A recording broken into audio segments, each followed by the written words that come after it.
como é ter uma criança especial em casa? Quais as necessidades da adaptação? Que tipo de dificuldade você encontra? O que você vai conhecer agora não é só a história da pequena Heloísa, mas principalmente a história dos seus pais. 2 heróis, Eliane e Reinaldo. No 5º mês de gestação, fazendo ultrassom morfológico, foi verificado que ela nasceria sem os membros. A princípio, o médico nos disse que era uma criança que nasceria sem os membros. Então, na nossa cabeça, a gente imaginou uma cabeça com tronco. O choque foi imenso. O diagnóstico inicial caiu como uma bomba psicológica nos pais da Heloísa. A família precisou passar por um processo delicado. O medo e a incerteza trouxeram a insegurança. Eu só pensava como seria a vida dessa criança. Essa criança vai sofrer, as pessoas vão rejeitá-la, e tudo isso fazia que a gente sofresse mais ainda, porque era tudo novo, a gente não sabia nada. Ela estava lá dentro da minha barriga ainda, a gente não sabia como agir.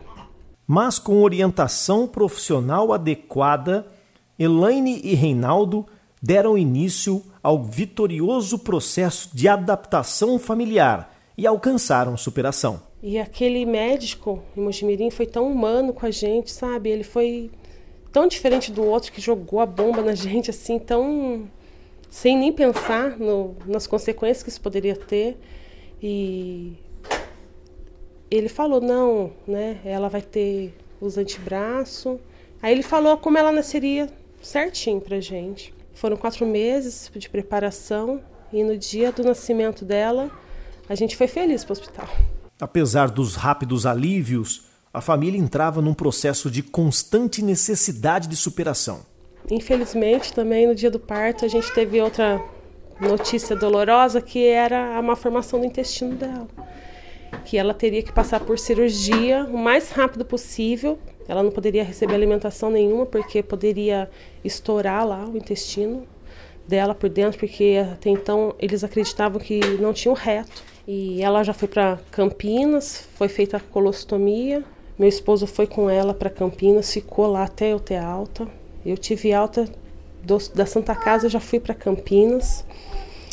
E era difícil, porque ela ficava na UTI, né, neonatal, e a gente não podia pegar ela. A Heloísa nasceu, a gente não teve nem o gostinho de ficar com ela no colo, já foi direto uma incubadora.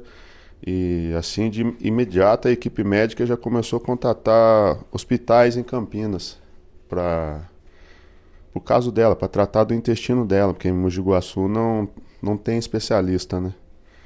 Então, foi questão de 2 horas depois, a gente já estava indo de ambulância para Campinas, para a maternidade. Assim que nasceu, Heloísa teve que ir imediatamente para outro hospital fora da cidade, porque precisava iniciar o tratamento com urgência. Pós-operada, a mãe Eliane precisou ficar em Mogi Guaçu.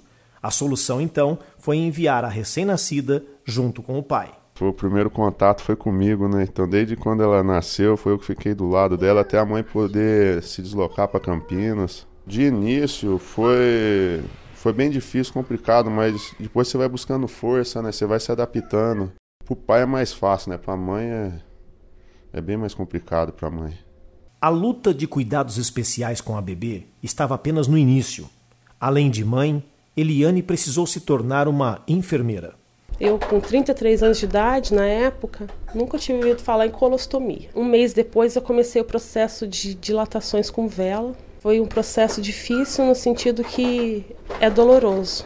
Em dezembro de 2014, a gente internou para fechar a colostomia e foi a última cirurgia dela. Fechou, correu tudo bem, ficamos lá 11 dias. Após 2 anos, a questão da má formação intestinal foi praticamente superada. Agora, a luta dos pais está focada na inclusão da filha na vida social.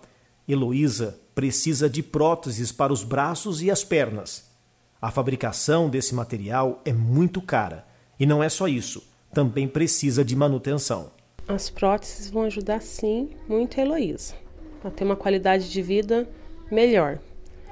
Não vai ser normal como outra criança, mas sim, ela vai poder ter uma qualidade de vida muito melhor, ela vai poder andar, ela não vai ficar se rastejando mais no chão. Ela fica na creche e as crianças lá estão tudo andando, correndo na classe, e ela fica se arrastando, né, atrás dos coleguinhas. Então, a prótese, sim, vai ajudá-la muito nesse sentido. A criança não faz em larga escala as próteses, são peças encomendadas, o que torna as próteses um pouco mais caras. E, no caso, a gente está batalhando para conseguir fundos para comprar as próteses para a Heloísa, para que ela tenha essa qualidade de vida esperada para uma criança da idade dela. Para conseguir dinheiro para comprar as próteses para a Heloísa, a família conta com a ajuda dos parentes e dos amigos. Nós temos pessoas, anjos, que Deus tem colocado na nossa vida, que tem nos ajudado, que abraçou essa causa junto com a gente, porque sozinho, infelizmente, é impossível. E a gente está aí com os amigos nos ajudando, os colegas de trabalho, pessoas que a gente não conhecia, que agora se tornaram amigas e estão nos ajudando nessa causa.